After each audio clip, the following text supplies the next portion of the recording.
Yo, what's up guys? So ako pala si Jeff, isang OFW dito sa Guam. So for today's video mga idol ay tara, samahan niyo ako para lakbayin ang panibagong yugto ng araw na pananatili namin dito sa Guam. So 3:45 pa lang na madaling araw mga idol ay kailangan na i-prepare na natin lahat ng ating mga kakailanganin sa pagpasok sa trabaho. Ayan. So makikita nyo mga idol, naglalagay na tayo ng ating babawanin na umagahan at saka tanghalian. So saktong alas 4 na ng madaling araw mga idol ay alis na tayo. So pupunta na tayo sa meeting area natin.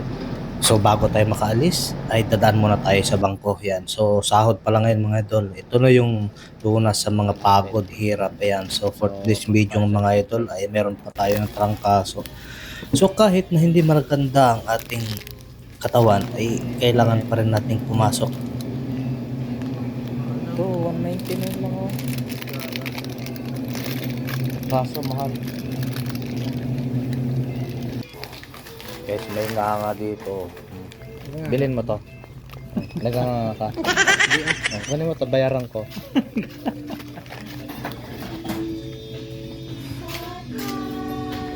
Ma'am Hais, good morning sa my vlog. Good morning. Thank you.